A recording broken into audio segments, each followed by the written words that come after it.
أعوذ بالله من الشيطان الرجيم بسم الله الرحمن الرحيم بسم الله الرحمن الرحيم. Assalamualaikum warahmatullahi wabarakatuh. Waalaikumsalam warahmatullahi wabarakatuh. Ini suara luar atau suara dalam? Suara dalam yang sama. Gak ada yang nggak terdengar luar ya, Bu? Ya. Innal hamdalillah nahmaduhu wa nasta'inuhu wa nastaghfiruh wa na'udzu billahi min shururi anfusina wa min sayyiati a'malina. Man yahdihillahu fala mudilla lahu wa man yudlil fala hadiya lahu. Asyhadu an la ilaha illallah wahdahu la syarika lahu wa asyhadu anna Muhammadan abduhu wa rasuluhu la nabiyya wa la rasula ba'dahu. Ya ayyuhalladzina amanu ittaqullaha haqqa tuqatih wa la tamutunna illa wa antum muslimun. Amma ba'du, masyarul muslimat, jamaah yang semoga kita selalu dalam lindungan dan pertolongan Allah Subhanahu wa taala. Alhamdulillah, kita memuji Allah Subhanahu wa taala atas karunia nikmat yang kepada kita, yang dengannya alhamdulillah kita bisa berkumpul di salah satu rumah Allah Subhanahu wa taala yang kita cintai ini. Semoga perkumpulan kita ini mendatangkan rahmat dan keberkahan dari Allah Subhanahu wa taala. Salawat dan salam tak lupa pula kita hadiahkan untuk Nabi kita tercinta Nabi Muhammad sallallahu alaihi wasallam.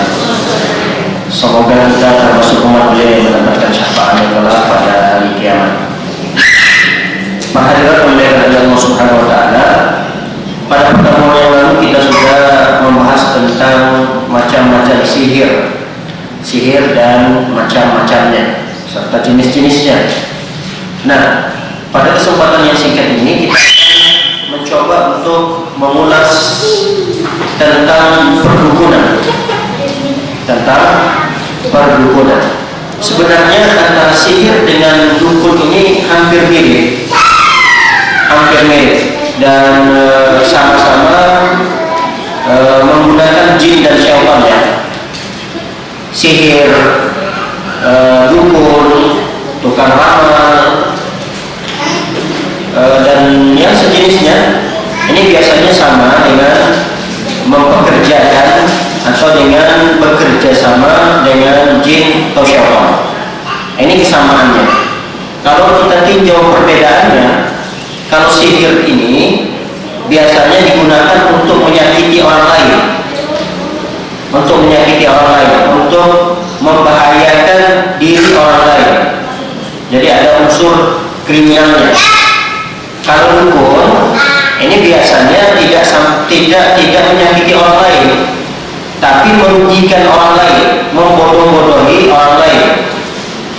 Jadi kalau dukun ini biasanya dia mengetahui hal-hal yang gaib, mengaku dirinya tahu perkara-perkara yang tidak tampak, perkara-perkara yang belum terjadi. Dia mengaku bahwa dia tahu beberapa hal terkait dengan masalah itu. Ini disebut dengan perdukunan.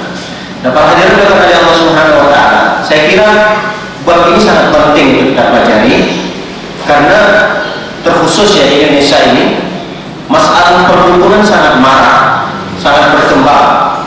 Bahkan sudah menjadi suatu pembelajaran. Ini sudah dipelajari bagaimana cara bisa menjadi dukun. Itu ada pelajaran-pelajaran khususnya. Maka dibuat satu sekolah tersendiri sampai perguruan tinggi. Ini sekolah-sekolah perdukunan ini sudah ada. Dia ada sampai sekelas doktor ya. Jadi dia mau membuat seperti disertasi gitu, tugas akhirnya yang dia bahas adalah mantra-mantra yang dibacakan oleh dukun. Itu yang dibahas dalam disertasinya tersebut. Berarti perdukunan yang ada di Indonesia ini sudah sampai berkembang pada tahap yang begitu besar. Makanya kaum muslimin harus tahu bagaimana hukum perdukunan ini. Nah, kita akan jelaskan di sini bukan tentang dukunnya lagi. Kita tidak menjelaskan lagi di sini tentang sihirnya, tentang tukang sihirnya, tentang dukunnya, tentang tukang ramalnya, tidak. Tapi lebih cenderung pembahasan kita pada bab ini adalah hukum orang yang mendatanginya.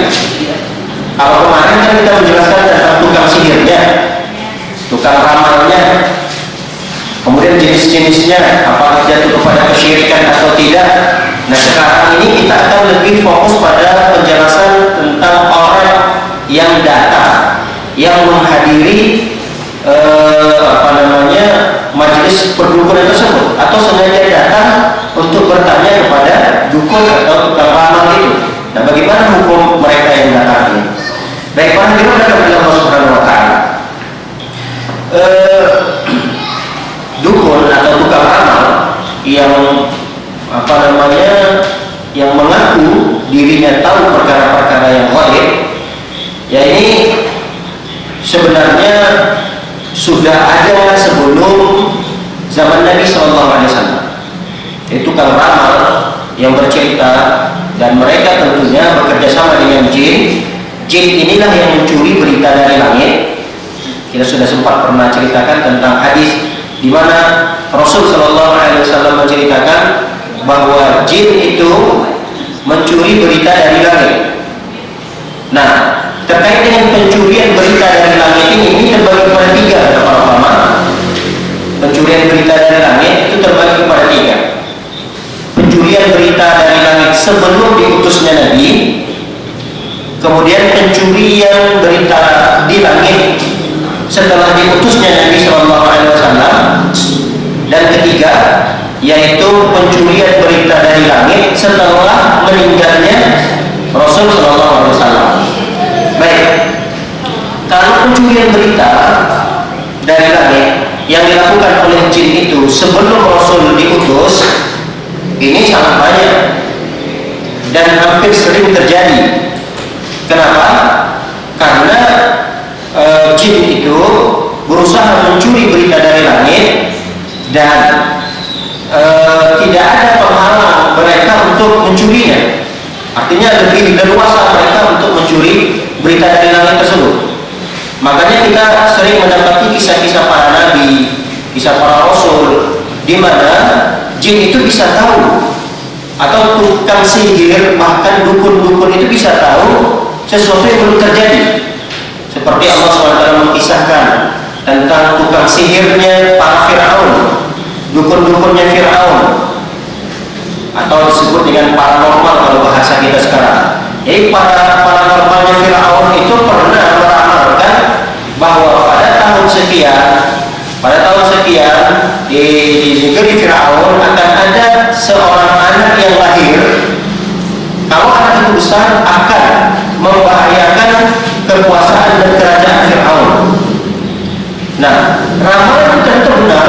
Pada tahun itu banyak anak-anak yang menjadi korban, yang dibunuh oleh Fir'aun. Jadi tidak setiap tahun itu terjadi. Ya, satu masa yang tukang ramal ini sudah meramalkan bahwa tahun sekian sampai tahun sekian akan ada anak laki-laki yang lahir, yang apabila dia besar maka akan menghancurkan kekuasaan Fir'aun. Ya, dengan tegas Fir'aun memerintahkan bala tentaranya untuk memeriksa setiap rumah yang pada tahun tersebut jika ada anak yang lahir dari laki-laki dibunuh. Ini ramalan siapa? Ramalan paranormal atau dukun yang hidup pada zaman Fir'aun. Alhamdulillah Nabi Musa dari peristiwa itu beliau selamat, ya. Beliau selamat, dan kita tidak ingin mengisahkan tentang itu terlalu mendalam. Tapi intinya di zaman sebelum diutusnya Nabi Muhammad SAW, seringkali dukun-dukun itu tepat dalam ramalannya. Tepat. Kenapa? Karena mereka bekerja sama dengan jin, dan jin itulah yang ternyata mencuri berita dari langit. Baik, bagaimana ketika Rasul SAW diutus? Kata para ulama, ketika Nabi SAW diutus di usia 40 tahun sampai di usia 63 tahun, jin tidak bisa lagi mencuri berita dari langit. Kenapa? Di masa-masa itu wahyu turun. Kalau jin bisa mencuri berita dari langit, khawatir nanti akan tercampur dengan wahyu Allah SWT. Jadi Rasul SAW sudah tidak lagi dispesialkan saat itu. Kenapa? Karena wahyu-wahyu yang akan turun kepada Rasulullah SAW sudah bocor. Berita itu sudah bocor dan disampaikan oleh para dukun-dukun.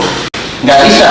Makanya kata para ulama, di masa-masa Nabi kita diangkat menjadi Rasul, jin itu sudah tidak bisa lagi mencuri berita dari langit. Dan itu diceritakan oleh Allah Subhanahu wa taala dalam Al-Qur'an, surah Jin ada dalam Al-Qur'an khusus menceritakan tentang surah Jin. Apa kata Jin? Wa anna lamasna as-samaa fawajadnaha muliat hawsan syadidan wa shuhuba. Jin pernah mengatakan, ketika kami sampai di langit, kami mendapati langit tersebut dipenuhi dengan penjagaan yang ketat, penjagaan yang luar biasa. Ini terjadi ketika Rasul SAW sudah diutus menjadi Rasul. Jin sudah memberikan pernyataan itu. Apa kata Jin? Kami dulu bisa ke langit, tapi saat ini ketika kami mencoba untuk ke langit lagi, tapi kami mendapati penjagaan langit itu begitu ketat. Lalu dilanjutkan oleh Jin lagi, wa anna kunna naq'udu minha maq'ida lis-sama. Kata Jin mengatakan, dulu kami bisa nongkrong di langit itu. Bahkan kami punya pos-pos untuk mencuri berita langit. Mereka udah punya pos-pos begitu. Maka mereka bisa nongkrong di forum-forum langit itu untuk sambil mendengarkan berita-berita langit yang akan turun ke bumi. Nah, sebelum turun berita itu, mereka udah curi dulu, nanti mereka sampaikan ke dukun-dukun ini. Sebelum terjadi, jadi dukun-dukun ini sudah tahu nanti akan terjadi begini begitu. Nah, terjadinya begini dan begitu itu didapati oleh dukun melalui jin yang mencuri berita tadi, karena mereka sudah punya pos-pos masing-masing di langit tersebut. Nah, ketika Rasul SAW diangkat menjadi Rasul, kata mereka, "Faman yastami'ul an yajid lahu shihaban rasada." Sekarang kata jin itu, sekarang kalau ada yang ingin mendengarkan, mencuri-curi berita dari langit, maka dia dipastikan akan mendapatkan meteor-meteor yang akan yang terlempar kepadanya. Jadi ada meteor-meteor yang siap untuk melemparkan dirinya kepada jin yang ingin mencuri berita tersebut. Itu diantara fungsi bintang atau meteor yang diciptakan oleh Allah Subhanahu wa taala adalah untuk melempar jin yang mencoba untuk mencuri berita dari langit. Baik, para hadirin akan Allah Subhanahu wa taala, bagaimana pencurian berita dari langit itu setelah meninggalnya Rasul? Apakah masih memungkinkan untuk dicuri oleh mereka jin ini? Kata para ulama, bisa jadi mungkin, tapi sekarang tidak seperti dulu lagi. Tetap masih ada penghalang bagi mereka untuk mencuri berita dari langit itu. Jadi ada meteor, ada bintang yang Allah gunakan sebagai alat pelempar untuk melempari jin sampai saat ini. Jadi karena kalau melihat ada bintang yang jatuh, itu bisa jadi adalah lemparan Allah Subhanahu wa taala menggunakan meteor terhadap jin yang ingin mencuri berita dari langit. Nah, ini pernyataan para ulama, tapi ada sebagian ulama mengatakan hampir-hampir mustahil saat ini ada jin yang mencoba untuk mencuri berita dari langit. Tapi berarti ya masih memungkinkan. Makanya kata Rasul SAW, mereka para jin yang mencuri berita dari langit itu mendapatkan satu berita. Mereka nggak banyak berita yang mereka ambil itu. Paling satu berita itu kemudian mereka sampaikan kepada yang ke bawah. Kita sudah ceritakan bahwa cara jin untuk sampai ke langit itu mereka saling bertumpu pada bahu-bahu mereka masing-masing. Jadi kalau untuk memudahkan gambarannya, biasa ada kita panjat pinang ya. Nah, panjat pinang itu biasanya satu naik lagi orang kedua, injak bahu yang pertama, yang kedua untuk naik ketiga diinjak bahu temannya yang kedua. Nah, gambarannya kira-kira seperti itulah. Jin itu untuk sampai ke langit. Nah, ketika Rasulullah SAW mengatakan ada yang jin mencoba berhasil mendapatkan berita dari langit, kemudian dikirimkan ke teman bawahnya sebelum mendapatkan lemparan meteor. Ada yang tidak berhasil, ada memang yang tidak berhasil. Jadi sebelum mereka mencuri sudah dilempar dulu dengan meteor. Nah, yang berhasil mencuri berita dari langit tidak banyak, karena cuma satu berita yang mereka dapatkan, tapi mereka bumbu-bumbui menjadi 100 kedustaan. Jadi satu yang benar, tapi dibumbui dengan 100 kedustaan.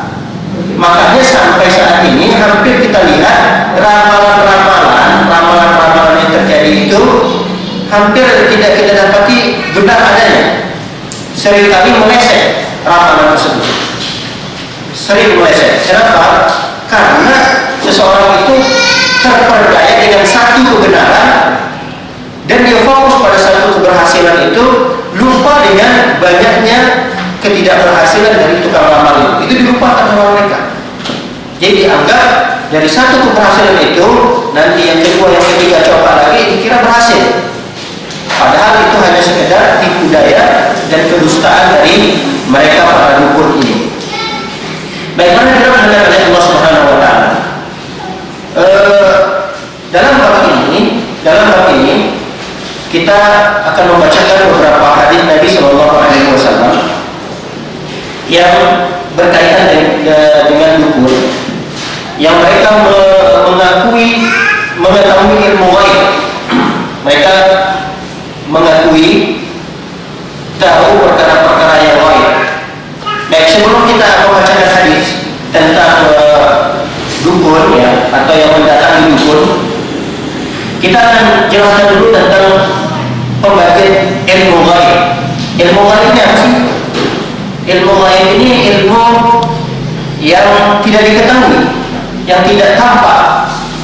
Bisa jadi ilmu gaib itu adalah sesuatu yang belum terjadi, sesuatu yang akan terjadi, misalnya besok, seminggu yang akan datang, sebulan yang akan datang, setahun. Yang penting sesuatu yang belum terjadi itu adalah perkara yang gaib, yang tidak tampak, yang tidak tahu. Atau perkara itu terjadi pada masa kita, namun tidak hadir, kita tidak hadir pada kejadian itu. Berarti ini juga ilmu gaib. Bisa dipahami, Bu?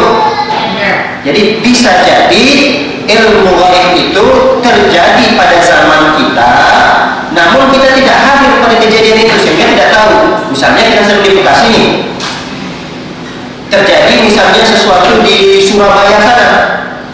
Orang Surabaya tahu kejadian itu, mereka tidak gaib dalam perkara itu. Nah, kita orang Bekasi merasa perkara itu adalah perkara yang gaib.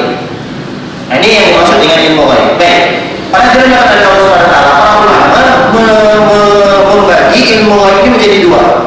Ada ilmu gaib mutlak. Ilmu gaib mutlak ini artinya mutlak gaib, mutlak tidak diketahui oleh siapapun dari makhluknya. Berarti yang mengetahuinya hanya Allah Subhanahu Wa Taala. Nah, ada perkara ilmu gaib yang hanya diketahui oleh Allah, lalu diberitahu oleh Allah kepada, diberikan info atau kabar atau diceritakan oleh Allah kepada sebagian kecil dari para rasul. Nah, ini juga termasuk ilmu gaib secara mutlak. Tapi kadang Allah SWT informasikan kepada rasul. Nah, biasanya informasi-informasi terkait dengan ilmu gaib ini yang hanya Allah tahu adalah perkara hari kiamat. Kapan terjadinya hari kiamat itu hanya Allah yang tahu tentang ilmu tersebut. Karena ini perkara gaib. Kemudian tentang turunnya hujan itu ilmu gaib. Ustaz, sekarang ilmu tentang hujan itu bisa diketahui? Ya bisa, dengan pembelajaran, tapi itu hanya sekedar prediksi, ya kan? Yang mempelajari misalnya gerakan awan, kemudian mendung, sekitar dan seterusnya. Prediksi-prediksi seperti itu dia juga tidak berani mengatakan itu pasti. Kalau prediksi melalui hitungan-hitungan, pembelajaran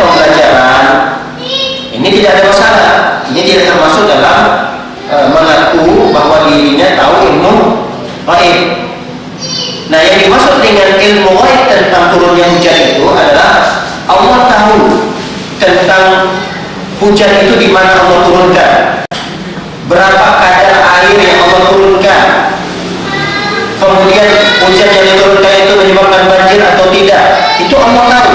Sedangkan kita manusia tidak sampai sedetail itu tentang ilmu turunnya hujan. Kemudian ada yang ketiga, ilmu ghaib yang hanya Allah yang tahu, yaitu tentang ilmu apa yang ada di dalam rahim. Ilmu tentang apa yang ada di dalam rahim. Bukan yang dimaksud di sini adalah ilmu tentang yang ada di dalam rahim, dia laki-laki atau perempuan, tidak. Tapi keseluruhannya. Jadi selain dia laki-laki atau perempuan, rezekinya, kapan lahirnya, dia lahir dalam kondisi sehat atau sakit, itu pengetahuan ilmu tentang itu hanya Allah. Kalau kita kan sekarang melalui alat-alat canggih hanya mengetahui tentang apa? Jenis kelamin doang kan? Jenis kelamin doang. Dia apakah lahir dalam kondisi cacat atau tidak, kemudian dia sehat atau tidaknya, berambut atau tidak berambutnya. Nah, ilmu yang lengkap yang detail tentang pengetahuan terhadap rahim tersebut hanya Allah Subhanahu wa Ta'ala. Begitu juga dengan sesuatu yang akan terjadi besok. Jadi seorang itu tidak akan tahu. Wa ma tadri nafsun madza taksibu Allah. Kita itu tidak tahu apa yang kita lakukan besok. Apa yang terjadi besok pada diri kita itu tidak tahu. Yang tahu hanya Allah Subhanahu wa Ta'ala. Ustaz, saya udah buat nih jadwal kegiatan besok. Berarti saya tahu, Ustaz. Tapi tidak sedetail pengetahuan Allah. Dan kita juga tidak bisa memastikan apakah jadwal-jadwal yang telah kita buat untuk kita kerjakan besok itu mampu kita kerjakan, berhasil kita kerjakan atau tidak. Kita nggak tahu. Yang tahu siapa? Allah Subhanahu wa Ta'ala.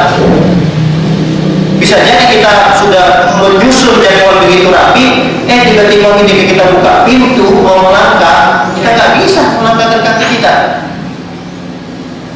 Karena hal yang seperti itu hanya Allah Subhanahu wa Ta'ala yang tahu. Jadi sesuatu yang belum terjadi, esok hari yang akan kita kerjakan, itu tidak ada ilmunya pada diri kita. Yang ada ilmu tentang itu hanya pada diri Allah Subhanahu wa Ta'ala. Begitu juga termasuk ilmu ghaib yang secara mutlak Allah tahu adalah di bumi mana kita meninggal. Wa la tadri nafsun bi ayyi ardin tamut, kata Allah. Tidak ada satu jiwa pun yang tahu di mana dia meninggal, di bumi mana dia meninggal. Jangan mengira bahwa domisili kita di Bekasi, kita pasti meninggalnya di Bekasi. Enggak, belum tentu. Nah, siapa yang mengetahui tentang ilmu kepastian di mana seorang meninggal? Ya Allah Subhanahu wa Ta'ala. Bagaimana dilakukan oleh Allah Subhanahu wa Ta'ala? Lihat hadis yang pertama dari bab ini, hadis yang diriwayatkan oleh Imam Muslim. Imam Muslim dalam sahihnya mengatakan an ba'di azwajin Nabi sallallahu alaihi wasallam. Hadis ini diriwayatkan oleh salah satu dari istri Nabi sallallahu alaihi wasallam yang bernama Hafsah. Nabi sallallahu alaihi wasallam, Nabi sallallahu alaihi wasallam bersabda, "Qala man ata arrafan fasa'alahu an syai'in fasaddaqahu bima yaqul lam tuqbal lahu salatun 40 yawman." Kata Rasul sallallahu alaihi wasallam, siapa orang yang mendatangi arraf itu tukang ramal, dukun yang mengaku dirinya tahu perkara-perkara yang gaib, itu disebut dengan arraf. Fasa'alahu an syai'in, datang ke dukun untuk bertanya sesuatu. Fasaddaqahu, lalu dia membenarkan jawaban dari dukun tersebut. Apa kata Rasulullah? La tuqbal lahu salatun 40 yawman, maka Allah akan hukum orang tersebut dengan tidak diterimanya salat orang itu selama 40 hari. Berarti kalau 40 hari juga 40 malam. Bayangkan 40 hari 40 malam sholat seseorang itu tidak diterima oleh Allah Subhanahu wa ta'ala. Apa maksud tidak diterima ini? Apakah maksud tidak diterima ini sholatnya tidak sah? Apakah yang dimaksud tidak diterima ini kurang pahalanya? Kata para ulama, yang dimaksud dengan tidak diterima sholatnya di sini adalah sholatnya secara zahir diterima kalau terpenuhi syarat dan rukunnya. Jadi dalam pelaksanaannya syarat rukun lengkap, berarti diterima sholatnya. Kenapa kata Rasulullah tidak diterima di sini? Karena untuk hukuman, sebagai hukuman bagi orang tersebut akibat dari datangnya dia ke dukun, pahala-pahala sholatnya itu sebagai ganti untuk menutupi dosa yang dia lakukan. Jadi sebagai gantinya, sebagai ganti dosa yang dia lakukan, yaitu dengan datangnya ke dukun, itu kan dosa. Nah, dosa itu ternyata berefek kepada sholatnya. Jadi seakan-akan untuk menutupi dosa tersebut, di sholat yang dia lakukan itu habis pahalanya. Sholat lagi di hari yang kedua, itu pahala dari sholat yang dia lakukan itu, maka juga habis pahalanya untuk menutupi dosa karena dia datang ke dukun tadi. Begitu seterusnya, hari ketiga, hari keempat, hari kelima, dia sudah serius sholatnya, sudah capek-capek sholatnya, rukun syarat terpenuhi, kekhusyukan dalam sholatnya luar biasa. Tapi dia tidak mendapatkan pahalanya itu. Kenapa? Karena untuk menutupi dosa yang tadi dia lakukan, berupa datang ke dukun. Jadi jangan salah paham. Ada orang yang salah paham. Jadi dia begini, kalau begitu ngapain kita sholat? Karena kita sudah datang ke dukun, diancam oleh Rasulullah berupa tidak diterimanya sholat itu selama 40 hari 40 malam. Kalau sudah tahu kita sholat kita tidak diterima, ngapain kita sholat? Mending kita selama 40 hari ini nggak usah sholat. Nah, ini kesalahan yang fatal lagi. Kesalahan yang kedua, pertama kesalahannya dia datang ke dukun, yang kedua kesalahannya apa? Tidak sholatnya. Dia mengira tidak diterima sholatnya ini adalah karena datangnya ke dukun tersebut. Jadi ngapain kita sholat? Kalaupun kita sholat tidak diterima, dia mengira secara logika berarti tidak bermanfaat di sholat kita. Bukan itu maksudnya. Sholat itu tetap bermanfaat. Untuk apa? Untuk menutupi kesalahan dan dosa yang dia lakukan tadi berupa mendatangi dukun. Baik, hadis ini ancamannya luar biasa. Luar biasa. Apa ancamannya? Orang cuma sekedar datang ke dukun, kemudian dia bertanya pada dukun tersebut. Makanya para ulama menyebutkan ada beberapa keadaannya. Ada beberapa keadaan bagi orang yang mendatangi dukun. Keadaan yang pertama, seorang datang bertanya kepada dukun. Nah, maka orang yang seperti ini hukumannya tidak diterima sholatnya selama 40 hari. Orang yang kedua, seorang datang ke dukun, bertanya kepada dukun dan membenarkan apa yang dikatakan atau diucapkan oleh dukun itu. Maka orang yang kedua ini bisa dihukumi sebagai kafir, keluar dari agama Islam. Bisa dibedakan kasus pertama yang kedua? Kasus pertama tadi apa? Seorang datang ke dukun dan cuma bertanya doang, Mbak, tolong lihatin, saya kehilangan dompet nih. Saya kehilangan dompet. Kira-kira dompet itu sekarang di mana? Wah, diterawang oleh mbahnya, oleh kiainya atau siapalah kan ya, yang dianggap orang pintar tadi. Oh, ini ada nih di sekitar rumah, masih ada nih dompetnya. Cuma sekedar bertanya. Cuma dia nggak terlalu yakin. Dia nggak membenarkannya. Cuma sekedar bertanya aja. Saya kehilangan uang saya di mana, Mbak? Cuma bertanya begitu doang. Maka kesalahan yang besar yang dilakukan oleh orang itu menyebabkan sholatnya tidak diterima selama 40. Adapun orang yang kedua, dia datang, saya kehilangan uang, saya kehilangan perhiasan. Kira-kira saat ini perhiasan itu ada di mana? Wah, kata mbahnya ini ada kalau masih di perjalanan. Tadi kamu keluar perjalanannya dari pasar ke rumah ya. Nah itu antara itulah, coba cari nanti dari rumah ke pasar, dari perjalanan itu, ini masih ada di sekitar itu. Lalu dia membenarkan, jawaban itu dia benarkan. Dia cari bolak-balik dari rumah ke pasar, dari rumah ke pasar. Nah, orang yang seperti ini dijatuhi hukuman apa tadi? Kafir. Siapa yang mengatakan itu? Rasul sallallahu alaihi wasallam. Kita bacakan hadisnya. Rasul sallallahu alaihi wasallam mengatakan, "Man ata kahinan fasaddaqahu bima yaqul, faqad kafara bima unzila ala Muhammad sallallahu alaihi wasallam." Kata Rasul sallallahu, barang siapa yang datang ke dukun atau ke tukang ramal lalu membenarkan apa yang diucapkan oleh si dukun tersebut, kata Rasulullah, faqad kafara, sungguh dia telah kafir bima unzila ala Muhammad SAW, terhadap apa yang diturunkan kepada Nabi Muhammad. Apa yang diturunkan kepada Nabi Muhammad SAW? Apa yang diturunkan kepada Nabi Muhammad SAW?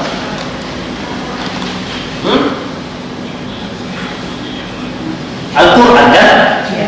Al-Quran.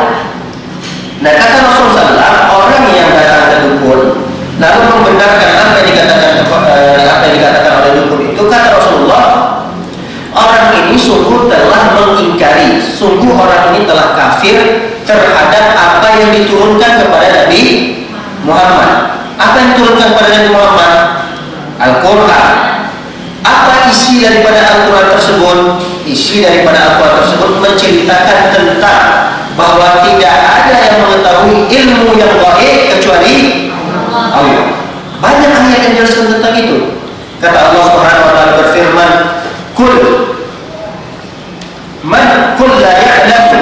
Kata Allah, "Kul la ya'lamu man fis samawati wal ardh al-ghaiba illa Allah." Kata Allah Subhanahu wa taala, katakanlah, tidak ada, wahai Muhammad, katakanlah, tidak ada seorang pun yang tahu, baik itu di langit maupun di bumi, tentang perkara yang gaib kecuali Allah. Itu Al-Quran secara tegas mengatakan itu. Datang orang mengaku bahwa tahu perkara yang gaib. Celakanya ada orang yang datang kepada orang tersebut. Secara tidak langsung, orang yang datang kepada dukun atau tukang ramal ini, yang dia tahu bahwa tidak ada yang tahu masalah yang gaib kecuali Allah, dia tetap bertanya dan membenarkan itu. Berarti sama saja dia telah mengingkari Al-Quran. Kalau sudah mengingkari Al-Quran, jangankan Al-Quran 30 juz, 1 juz saja sudah dianggap keluar dari agama Islam. Jangankan 1 juz, 1 ayat saja dari Al-Quran itu dia ingkari, dia tidak percaya itu bagian daripada Al-Quran. 1 ayat saja dia bisa terjatuh ke dalam lembah kekufuran. Baiklah, yang dimuliakan oleh Allah Subhanahu wa taala. Nah, kekufuran di sini, apakah kekufuran yang mengeluarkan dari agama Islam atau tidak? Baik, di sini ada 3 pendapat para ulama terkait kasus orang kedua. Apa kasus orang kedua tadi? Datang ke dukun, bertanya, kemudian membenarkan apa yang dikatakan oleh dukun tersebut. Nah, kan kata Rasulullah SAW, orang ini telah mengingkari Al-Quran kan? Mengingkari Al-Quran berarti dia telah kafir. Yang menjadi pertanyaan besar bagi kita, apakah kafirnya di sini keluar dari agama Islam atau hanya kafir kecil? Kan kafir terbagi 2 juga nih. Ada kafir besar, ada kafir kecil. Kalau kafir besar berarti keluar dari agama Islam. Kalau kafir kecil berarti dia jatuh kepada dosa yang paling besar, tidak sampai dia keluar dari agama Islam. Baik, kita bacakan penjelasan dari Syekh Utsaimin rahimahullah taala. Apakah kafir di sini? Apa yang dimaksud dengan kafir di sini? Karena Syekh Ibnu Taimiyah rahimahullah taala kata beliau, wa in kana jahilan wa la ya'taqid anna al-Qur'ana fihi kadhib fa kufruhu kufrun duna kufrin. Lihat, kata beliau, kalau yang datang tersebut dia orang jahil. Orang jahil itu maksudnya orang awam. Dia nggak tahu ternyata hukum datang ke dukun itu.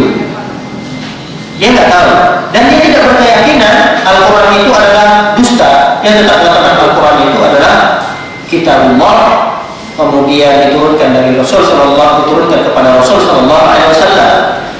Dia sama sekali tidak mendustakan Al-Quran, dan dia datang ke dukun itu karena memang tidak tahu ilmunya, belum sampai hadis-hadis tentang larangan itu. Banyak tidak kaum muslimin yang mengalami hal seperti ini. Masih banyak kan ya, apalagi di daerah-daerah, di kampung-kampung ini, mereka itu menganggap dukun itu apa ya, bukan lagi alternatif, memang udah menjadi tujuan. Sedikit-sedikit masalah mereka akan mengeluh dan mengadunya ke siapa? Ke dukun. Sakit sedikit hati anaknya, ya mereka datangnya ke dukun, bukan ke dokter, bukan ke rumah sakit, katanya mereka ke dukun. Banyak orang-orang awam, kaum muslimin, saudara-saudara kita yang di daerah-daerah yang percaya dengan dukun itu masih banyak. Nah, kalau kondisinya mereka ini awam, tidak tahu, kita tidak boleh menghukumi mereka keluar dari agama Islam. Nggak boleh, karena mereka tidak tahu, permasalahan itu belum sampai ke mereka. Hadis yang kita bacakan tentang larangan ini belum pernah mereka dengar. Karena minimnya ilmu, minimnya mungkin ustadz di sana menyampaikan ilmu, atau sulitnya mereka untuk mengakses ilmu, sehingga mereka sampai saat ini belum tahu tentang hukum mendatangi dukun. Nah, kasus yang seperti ini kita tidak bisa katakan dia kafir keluar dari agama Islam, nggak boleh. Jadi dia dimaksud dengan kafir sini apa? Kafir kufrun duna kufrin. Kalau bahasa ulama itu kufrun duna kufrin, yaitu kekufuran yang dilakukan oleh seseorang tapi tidak sampai mengeluarkan dia dari agama Islam. Bagaimana kondisi orang yang mengetahui? Dia sudah tahu bahwa mendatangi dukun itu dilarang. Kemudian dia tahu bahwa yang tidak ada mengetahui ilmu gaib kecuali Allah. Dia tidak tahu ilmunya. Saya yakin kok tidak ada yang tahu perkara ilmu gaib kecuali Allah. Tahu dia? Oh baik, kamu sudah tahu itu? Iya, saya tahu bahwa perkara gaib yang terjadi di muka bumi ini tidak ada yang tahu kecuali Allah. Kemudian yang kedua, dia juga tahu hukum datang ke dukun itu juga tahu tidak boleh, tapi itu tetap dia lakukan. Paham itu? Paham soal yang kedua ini?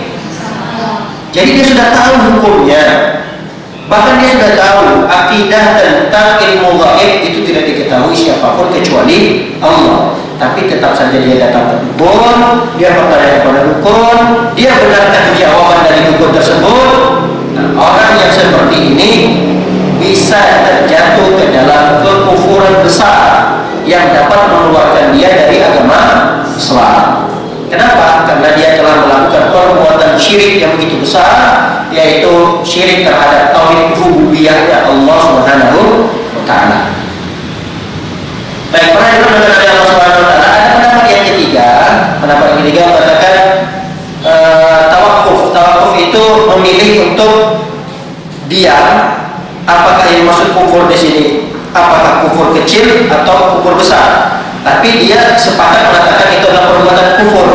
Cuma dia tidak mau memvonis apakah itu kufur kecil atau kufur besar. Ini pendapat yang ketiga. Namun dia tetap yakin bahwa perbuatan itu adalah perbuatan kufur. Cuma apakah yang kufur kecil maupun kufur besar, dia tidak bisa menjawab. Ini pendapat yang ketiga. Baik, pernah juga mengatakan dari Allah Subhanahu wa taala, ini kasus orang yang kedua tadi ya. Kasus yang kedua, orang yang datang ke dukun, terus apa yang dilakukannya? Bertanya Pertanyaan membenarkan. Maka orang yang seperti ini bisa jatuh kepada kekafiran. Namun kekafiran di sini perlu diperinci, ya kan? Apakah dia jatuh pada kufur besar atau kufur kecil? Nah, kita tidak bisa langsung memvonis ini kufur besar, ini kufur kecil, tergantung keadaan orang yang datang tadi. Tergantung orang yang datang. Baik, para ulama Allah Subhanahu wa taala, ada kasus orang yang ketiga. Kasus orang yang ketiga, yaitu seseorang yang datang ke dukun, lihat tadi wahu, cuma ngetes,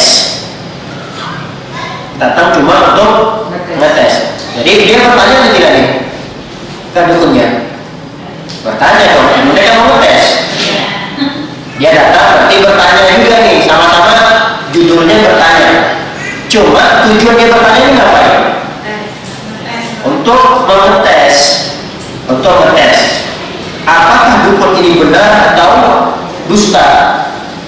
Berarti dia datang, anggaplah ibu fulana dan berani dia memberanikan diri datang ke dukun A misalnya. Kata ibu fulana ini, Pak dukun, tolong diterawang dulu, saya kehilangan dompet. Kira-kira dompet saya itu saat ini beradanya di mana? Kata ibu fulana itu. Mulailah si dukun ini membuat satu ritual tertentu. Setelah ritual itu dia lakukan, muncullah jawaban bahwa dompet itu masih ada di sekitar rumah ibu. Tenang saja, ya, dalam waktu dekat ini dompet itu pasti ditemu. Nah, langsung ibu fulana mengatakan, Pak Kiai dusta, Pak dukun atau Mbah Bulan dusta. Ini dompet saya masih ada nih dalam tas ini. Berarti dia datang bertanya di sini untuk apa? Untuk menguji, untuk ngetes. Yang jadi masalah, berani atau tidak kitanya? Hah? Berani nggak? Ya kalau nggak berani, ya udah jangan datang ke dukunnya. Oh saya nggak bertanya sama sekali, enggak, cuma datang saja. Ya ngapain datang ke dukun? Kalau nggak ngapa-ngapain dan nanya sesuatu, mustahil. Nah, jadi seseorang itu datang ke dukun, kalau dia pada posisi kasus yang ketiga ini, maka tidak ada masalah pertanyaan dia ke dukun tersebut, karena tujuan dia hanya untuk ngetes, uji sampai di mana nih kebenaran dari ucapan dukun tersebut. Dan itu pernah dilakukan oleh Rasulullah SAW. Rasul pernah melakukan itu. Rasul pernah bersama beberapa sahabat, termasuk Umar bin Khattab, datang kepada seseorang yang bernama Ibnu Sayyad. Apa namanya? Ibnu Sayyad. Ibnu Sayyad ini orang yang luar biasa, sakti sekali. Dan diakui oleh para sahabat kesaktian Ibnu Sayyad ini. Dan orang-orang di sekitaran masyarakat itu pun mengetahui tentang kehebatan dan kesaktian dari Ibnu Sayyad ini. Nah, Rasul SAW datang dengan beberapa sahabat, di antaranya Umar bin Khattab. Bahkan Umar mengatakan, ya Rasulullah, dia dajjal ya Rasulullah, izinkan saya untuk membunuhnya.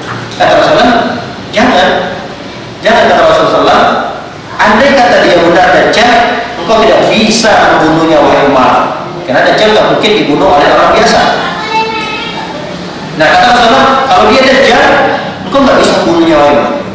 Lalu kemudian Rasul SAW menegur Ibnu Sayyad ini dan membunyikan sesuatu.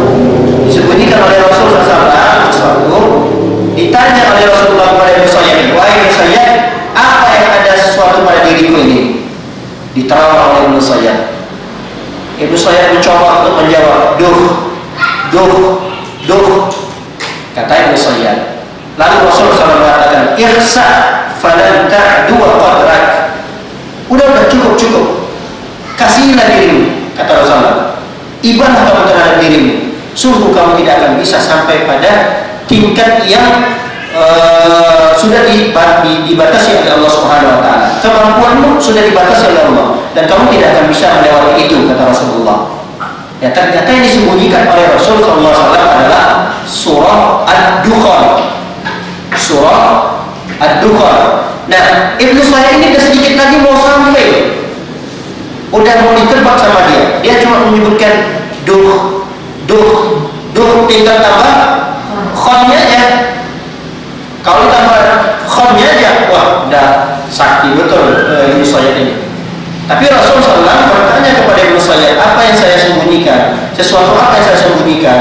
Lalu dijawab oleh Ibnu Sayyad tadi, dan dia tidak mampu, tidak bisa melihat sesuatu yang disembunyikan oleh Rasul Sallallahu Alaihi Wasallam. Padahal sesuatu itu ada di masa itu, di hadapannya, cuma disembunyikan saja oleh Rasulullah. Ini membantah, kata para ulama, membantah bahwa sehebat dan sesakti apapun seseorang itu, tetap perkara yang gaib tidak diketahui kecuali hanya Allah Subhanahu wa taala. Mana lebih hebat dukun zaman sekarang dibandingkan Rasul sallallahu alaihi wasallam? Mana lebih hebat? Rasul sallallahu alaihi wasallam. Pertanyaannya, apakah Rasul sallallahu itu mengetahui perkara yang gaib?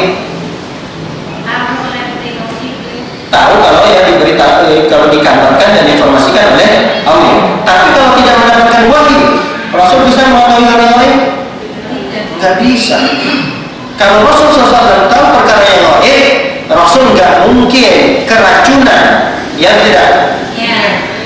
Pernah melihat kisah Rasul SAW diracun oleh wanita Yahudi? Iya, Rasul SAW diracun. Seorang wanita Yahudi pura-pura secara zahir tampak baik, menjamu Rasulullah, memberikan Rasulullah berupa kambing bakar, ternyata di dalamnya sudah dibumbui oleh racun. Dimakan oleh Rasulullah atau tidak waktu itu? Karena Rasulullah tahu bahwa kambing itu diracun, pasti Rasulullah tidak akan memakannya. Ini menunjukkan bahwa Rasulullah SAW tidak tahu perkara yang gaib. Rasulullah SAW pernah kalah dalam satu peperangan, disebut dengan perang Uhud kan ya, perang Uhud, sampai Rasulullah terluka, sampai Rasulullah di wajahnya itu ada kempingan pedang yang nancap di wajah Rasulullah. Saking situasi genting yang dihadapi oleh Rasulullah SAW, sampai Rasulullah itu terluka begitu parah. Kempingan pedang itu nancap di pipi Rasulullah, tidak ada satupun yang bisa mencabutnya. Berusaha Rasulullah mencabutnya dengan jari tangan, nggak bisa. Akhirnya ada salah satu sahabat yang mencoba mencabutnya dengan menggunakan giginya. Akhirnya kempingan itu lepas dari wajah Rasulullah besertaan giginya juga copot. Bayangkan, andai kata Rasul SAW tahu masalah yang gaib, pasti Rasul tidak akan melanjutkan perjalanan, ya atau tidak?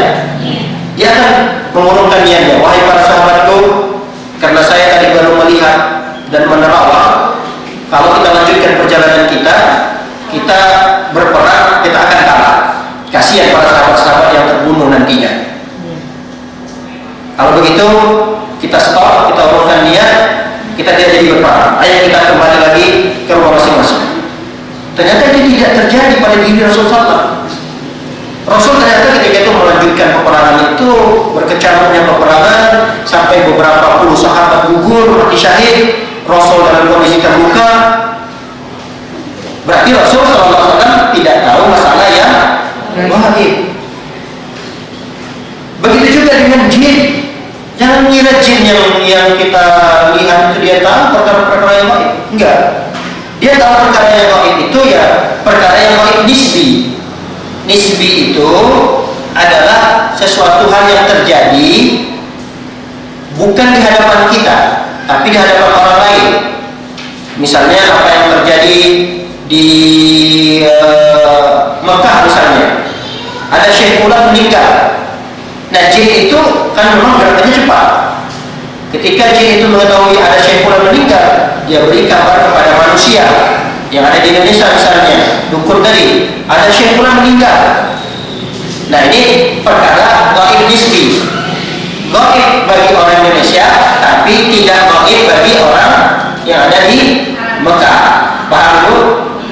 Nah, jin itu paling seperti itu tahunya.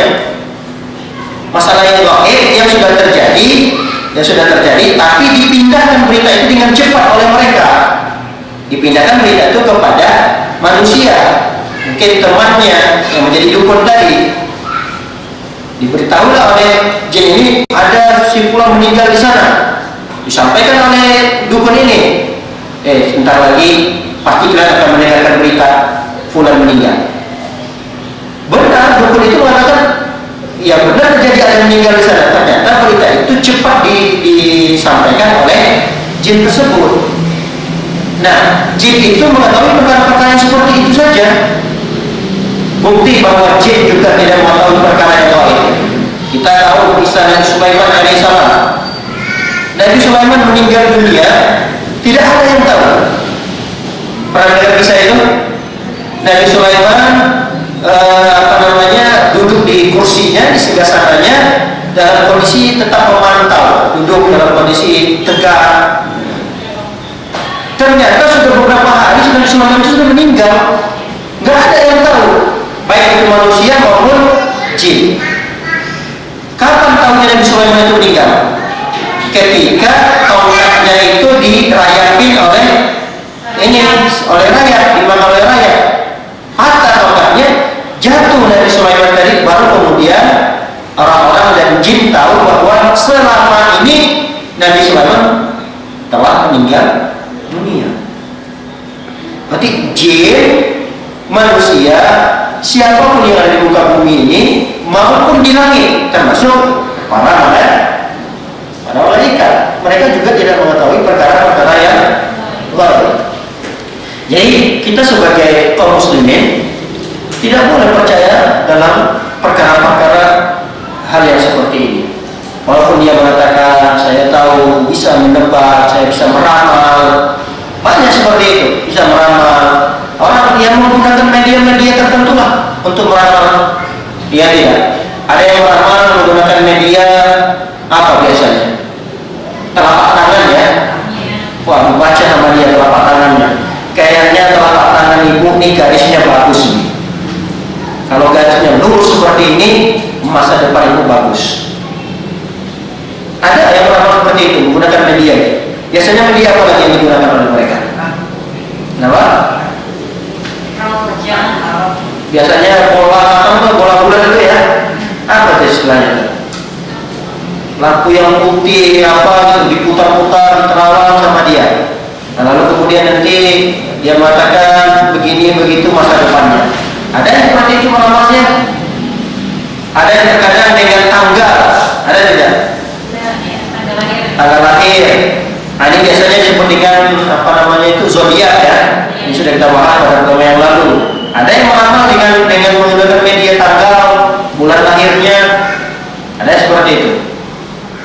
Ada yang meramal dengan cara air dimasukkan dalam nampan atau dalam wajan nampan, kemudian air itu diterawang sama dia untuk mengetahui masa depan seseorang, jodoh seseorang seperti apa, rezekinya seperti apa, kemudian kehidupannya bahagia atau sengsara.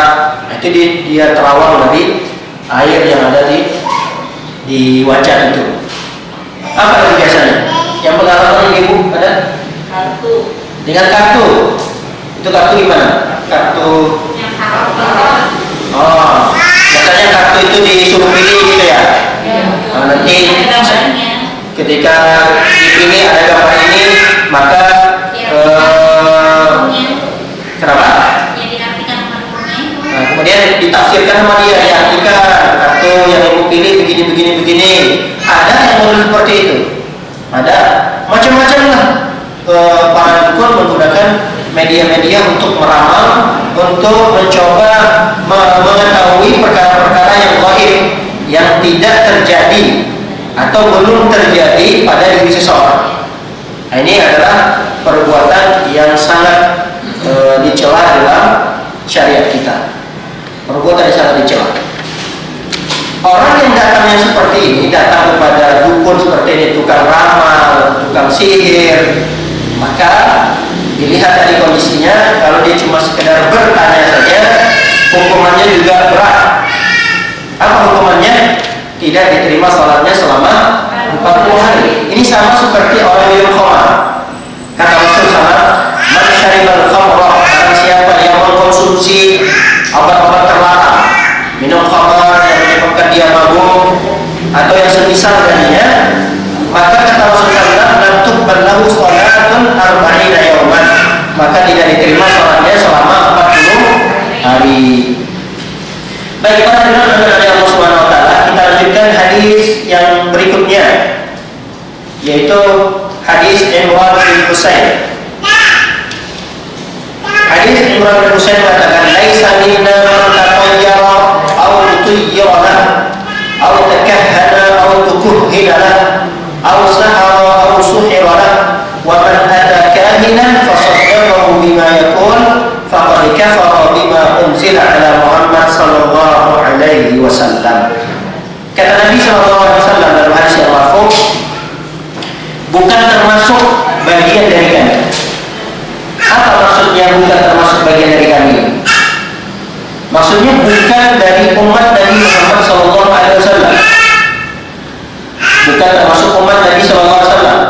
Bisa jadi maksudnya adalah seorang itu bisa jatuh kepada kufur besar dan dia keluar dari Islam, keluar dari pernyataan umat Nabi Muhammad, jadi keluar dari Islam. Bisa jadi laisa minna di sini bukan dari umat Nabi sallallahu alaihi wasallam yang betul-betul mengikuti cara beragama Nabi yang Nabi ajarkan, yang Nabi ajarkan kepada para sahabatnya. Nah, bisa jadi maksudnya itu tergantung keadaan orang tersebut. Tergantung keadaan orang tersebut. Apa kata sahabat? Tidak termasuk dari golongan kami. Siapa yang tidak termasuk dari golongan Rasul itu? Orang yang melakukan tatoyur, tiara, orang yang melakukan tatoyur, atau orang yang minta di tatoyurkan. Dia datang kepada dukun, dukun ini melakukan tatoyur, membaca nasib-nasib dia tadi misalnya, melihat sesuatu yang terjadi pada dirinya. Apa kira-kira sesuatu yang sering terjadi? Oh, yang sering terjadi pada diri saya misalnya, kayaknya telinga saya ini sering mendengung. Wah, dibacakan sama ininya, sama dukunnya. Oh, itu biasanya sesuatu yang jelek. Ada orang yang menceritakan sesuatu yang jelek pada diri kamu. Nah, kira-kira siapa Pak Dukun? Wah, ini gak jauh dari tetangga-tetanggamu ini. Nah, ini kan akhirnya dia merusak hubungan persaudaraan atau ukhuwah atau pertetanggaan. Dia rusak hubungan itu. Ada yang seperti itu, ada. Jadi kata Rasulullah, orang yang melakukan tatoyur atau minta ditatoyurkan tadi, dibaca, ini apa nih? Kok sering mendengung telinga? Nah, dibacalah oleh dukun tadi. Ini juga termasuk orang yang bukan dari umat Nabi Sallallahu Alaihi Wasallam. Awalnya, jadi tidak termasuk dari umat Nabi Sallallahu Alaihi Wasallam adalah orang yang berdukun. Takkan ada itu dukun, orang yang menjadi dukun atau belajar menjadi dukun, atau orang yang mendatangi dukun tadi, tidak termasuk umat Nabi SAW. Tidak termasuk umat Nabi SAW orang yang menyihir, orang yang menyakiti orang lain, atau orang yang minta supaya orang lain disihir. Nah, ini juga tidak boleh dan termasuk orang yang tidak diakui oleh Rasulullah SAW sebagai umatnya. Lalu dilanjutkan oleh Rasulullah, "Waman ata kahinan," dan siapa orang yang mendatangi dukun, fasaddaqahu, lalu kemudian dia membenarkan dukun tersebut, faqad kafara bima unzila ala Muhammad sallallahu alaihi wasallam, maka dia telah kufur terhadap apa yang telah diturunkan kepada Nabi Muhammad sallallahu alaihi wasallam. Baik, hadirin oleh Allah Subhanahu wa taala, yang terakhir disebutkan di sini oleh Ibnu Abbas, fi qaumin yaktubuna al-abjad. Ternyata di antara media yang digunakan oleh dukun itu untuk mengetahui perkara yang gaib adalah dengan menggunakan abjad, A, B, C, D. Kalau itu latifnya ya. Kalau bahasa Arabnya abjad, a, alif, ba, jim, dal, sama kita a, b, c, alif, ba, jim, dal gitu.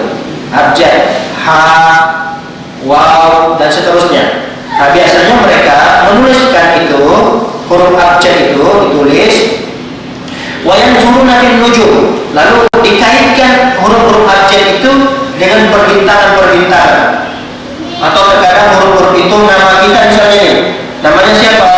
Misalnya namanya siapa namanya? Abdullah misalnya. Abdullah A B D gitu kan ya. U L L, nah itu nanti diangkai. A itu nomor berapa? 1. B itu nomor 2. Kemudian D itu nomor berapa? 4. L nomor berapa? Nanti kemudian dia apa namanya itu ditambah. Lalu kemudian nanti yang rumusannya mereka yang buat. Setelah ditambah keluar angka berapa? Nah, lalu kemudian dibaca sama mereka. Nah, ini nggak boleh. Ini diantara media yang digunakan oleh dukun. Atau abjad itu dikaitkan dengan bintang.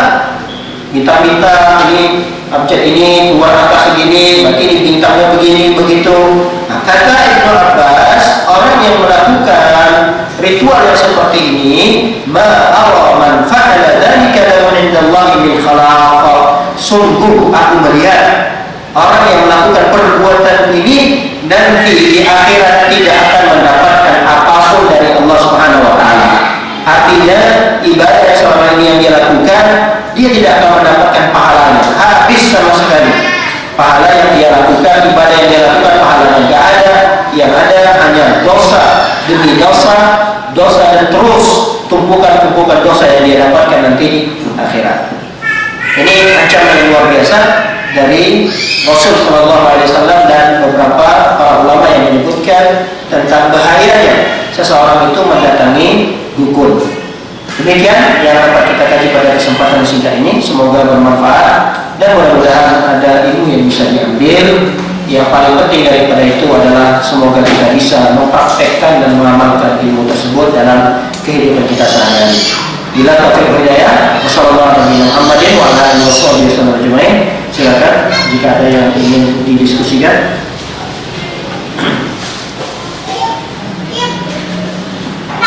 Ustaz, Ya, silakan Bu. bertanya. Assalamualaikum warahmatullahi wabarakatuh. Ada 2 pertanyaan. Yang pertama, misal kita tidak bisa diramal, Ustaz. Tiba-tiba ada aja orang datang atau memberitahu kepada kita, misalkan, oh iya, dari orang pernikahan ibu nanti begini. Kita sih nggak mau percaya, cuma sedikit banyaknya jadi tahu gitu, karena kan apa ketemu gitu, tidak sengaja gitu gimana. Yang kedua, kebanyakan yang terjadi sebagian besar asumsi dari ramalan yang terjadi di Indonesia kan rata-rata benar gitu. Kalau kita sedikit banyak yang mengikuti, misalnya kayak kita mau nikahan atau apa di hari itu bagaimana? Terima kasih. Assalamualaikum warahmatullahi wabarakatuh. Waalaikumsalam. Yang pertama tadi terkait dengan ramalan tanpa kita minta ya. Yang pertama yang dilakukan adalah pengingkaran dari kita. Pengingkaran dari kita. Kenapa? Karena sama sekali perkara ini tidak masuk akal. Seseorang bisa meramal dari raut wajah. Ya kalau raut wajah kita saat ini masih dalam kondisi senang gembira, ya bisa dia baca gitu. Karena pancaran cahaya yang ada pada wajah seorang. Tapi kalau dalam kondisi dia dapat masalah, mukanya masam, kan raut wajah seseorang itu bisa berubah-ubah, ya atau tidak? Kalau dia sedang bahagia, akan terlihat nggak raut wajahnya senang? Kalau dalam punya masalah, ya beda lagi. Kalau dia dalam kondisi tertimpa musibah, raut wajahnya beda lagi. Jadi ini satu hal yang tidak mungkin. Bisa melihat sesuatu yang akan terjadi pada diri seseorang, baik itu kejadian yang baik ataupun yang buruk, itu bisa dilihat dari wajah. Ini suatu hal yang mustahil. Kenapa? Karena raut wajah seseorang itu bisa berubah-ubah. Ini pertama. Yang kedua, harus ada pengingkaran dari kita, Ibu. Harus ada pengingkaran dari kita. Mohon maaf, saya nggak percaya, yang gitu-gitu saya nggak percaya.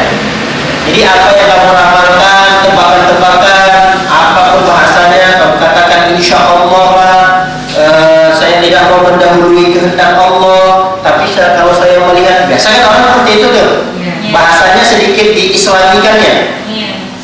Dia nggak langsung mengatakan, wah kamu akan begini-begini, enggak. Dia mengatakan insya Allah, saya nggak mau mendahului Allah. Tapi kayaknya kalau saya melihat wajah Anda ini begini-begini, langsung di stop. Mohon maaf, saya tidak percaya gitu-gituan. Jadi kita bicara yang lain aja. Kan kita sudah lama nggak ketemu nih. Ya udahlah, kita bicara yang lain aja lah, sambil makan apa harusnya. Jadi harus ada pengingkaran dari kita. Kalau kita mengatakan hanya sekedar iya, kemudian senyum-senyum, wah alhamdulillah ya, masya Allah, terima kasih, itu nggak boleh. Khawatir nanti hati kita terganggu. Ketika hati kita terganggu, sedikit mempercayainya, nah kita khawatir masuk dalam hadis ini nanti larangannya. Larangan minimal paling rendah dosanya adalah tidak diterimanya sholat kita selama 40 hari 40 malam. Makanya kita harus ada upaya untuk mengingkari. Mohon maaf, saya nggak percaya yang gitu-gituan. Ya karena yang perkara seperti itu hanya Allah yang tahu. Oh iya, saya enggak. Ini hanya apa namanya prediksi saya nggak mengatakan itu pasti terjadi, enggak. Ya sudah, kalau memang tidak ada kepastiannya, yang penting kita stop aja. Nggak boleh cerita kayak gini lagi. Kita cerita-cerita yang lain aja lah gitu. Jadi langsung segera dialihkan pembicaraan. Bisa dibantu dulu? Ya. Itu sama seperti saudara kita yang ingin menghibah gitu. Sama hukumnya seperti itu. Menghibah boleh atau haram? Haram. Tapi kita ada di badan situ, kita enggak ikut, kita enggak ikut nimbrung membicarakannya. Tapi kita ada di situ, kita kecipratan dosanya atau tidak? Kecipratan. Kenapa kita kecipratan? Karena tidak ada upaya kita untuk mengingkarinya. Harusnya kita katakan, jangan deh, itu gibah udah kita bicara yang lain aja. Nah ini baru bagus. Tapi kalau dia diam aja sebagai pendengar terbaik misalnya, walaupun dia tidak ada komentar, walaupun dia misalnya mengingkari dalam hati bahwa ini perbuatan riba, dia ingkar dalam hatinya, tapi nggak cukup, harus ada pengingkaran dalam hati. Itu mana bukti kalau kita mengingkari dalam hati? Buktinya kita harus pamitan, mohon izin, saya ada perlu, saya nggak bisa nongkrong lama-lama di sini. Nah itu baru pengingkaran dalam hatinya. Atau dia cegah dari lisannya tadi, udahlah kita stop aja, ngomong-ngomong kayak gini nggak baik, ini dosa, udah kita ngobrol yang lain aja. Itu sama seperti itu kondisinya. Baik, kemudian yang kedua tadi kasusnya dengan mempercayai sebagian ramalan-ramalan yang mungkin sering dan banyak terjadi ya, dan benar adanya, ya tetap tidak boleh, seperti tanggal-tanggal pernikahan, ada tanggal yang baik, ada bulan yang baik, ini sama. Ustaz secara tidak sadar itu tuh ikut juga gitu. Iya, tapi kita tidak mengatakan orang yang seperti ini dia jatuh pada salah satu dari kasus tadi ya. Kita tidak mengatakan seperti itu. Ada orang yang mungkin ikut di sana itu apa maksud ikut di sana? Misalnya kan kita namanya misal mau hajatan itu kan berarti ada rombongan dari orang tua kan.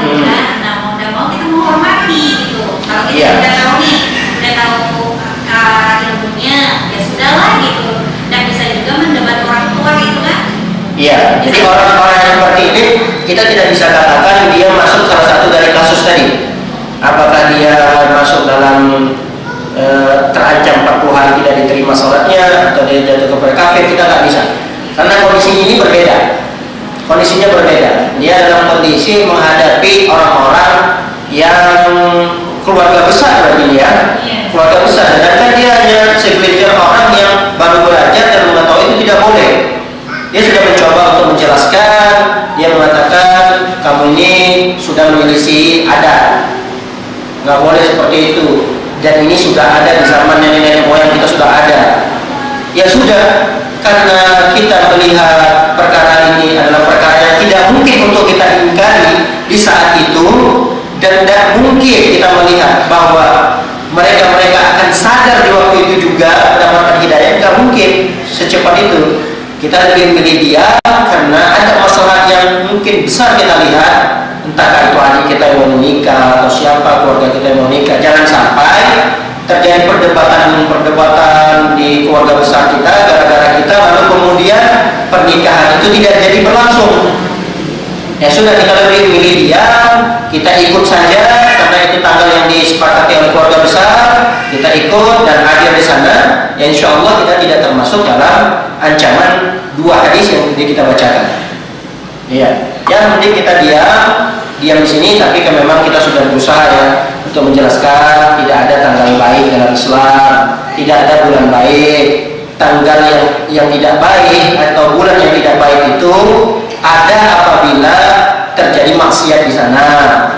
Jadi kesialan itu datang karena maksiat yang kita lakukan. Kalau di hari itu, di bulan itu kita tidak sedang bermaksiat, maka itu adalah hari yang baik. Hari yang buruk adalah hari di mana kita melakukan kemaksiatan. Sedangkan pernikahan itu bukan suatu maksiat gitu, dan seterusnya. Kita sudah jelaskan, tapi mereka tetap tidak mau terima.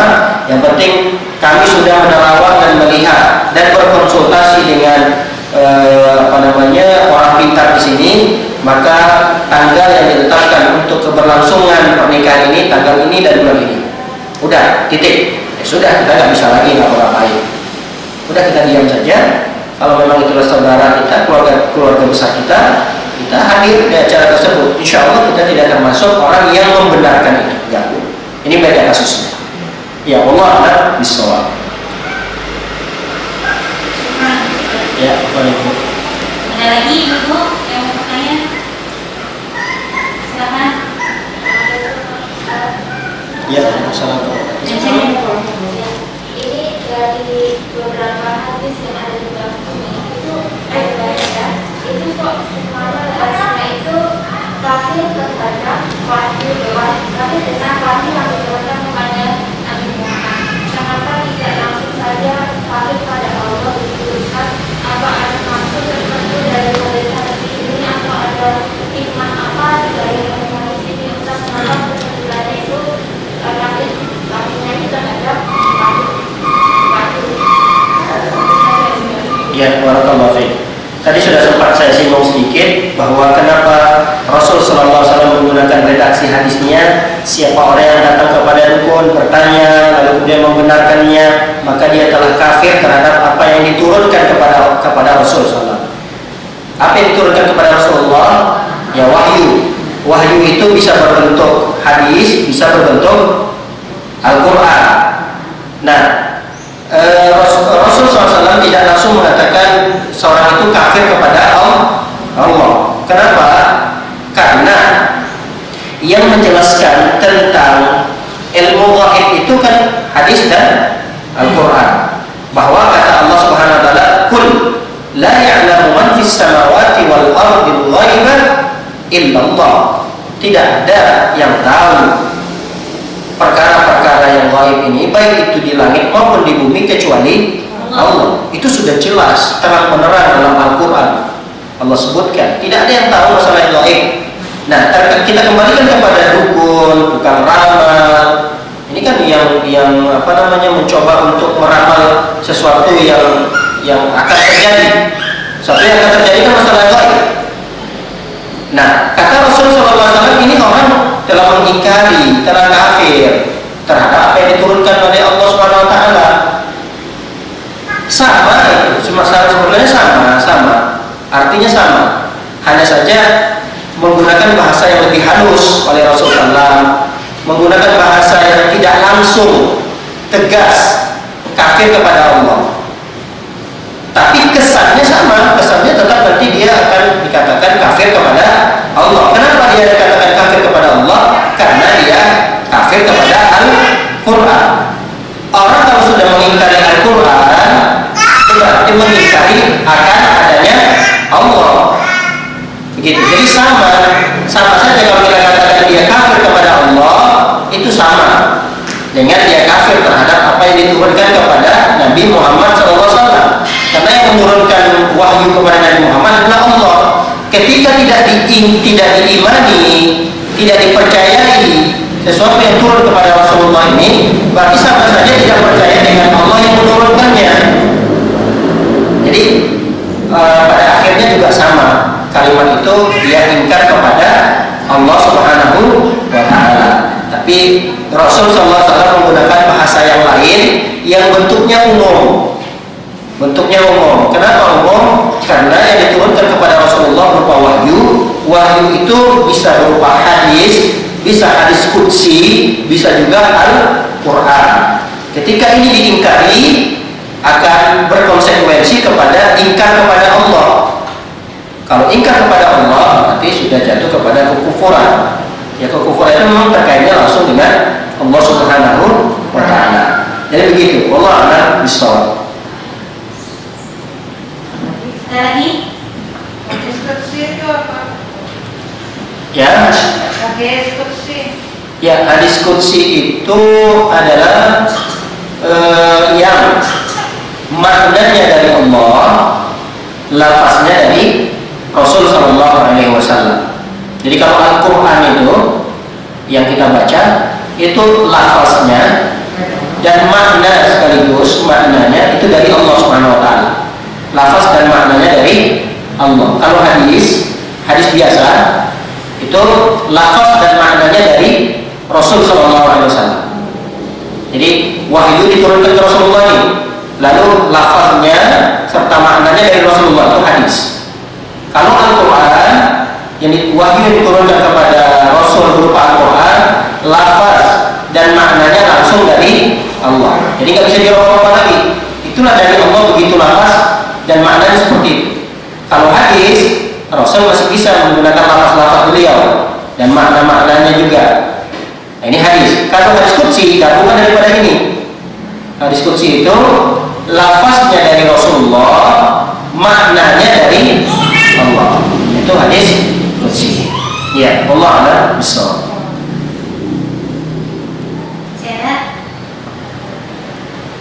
Sudah tidak ada, Ustaz? Baik. Jika sudah tidak ada yang ingin dipertegas atau dipertanyakan, kita cukupkan sampai di sini. Semoga apa yang kita kaji pada kesempatan kali ini menjadi ilmu yang bermanfaat bagi kita dan dapat kita amalkan dalam kehidupan kita sehari-hari. Barakallahu fikunna. Semoga Allah memberkahi kita, memberkahi umur, keluarga serta harta, dan mudah-mudahan kita selalu dalam kesehatan dan beraktivitas dengan aktivitas amal soleh. Semoga aktivitas dunia kita menjadi amal soleh bagi kita dan menjadi ladang pahala kelak pada hari kiamat. Amin ya rabbal alamin. Wassalamualaikum warahmatullahi wabarakatuh. Waalaikumsalam.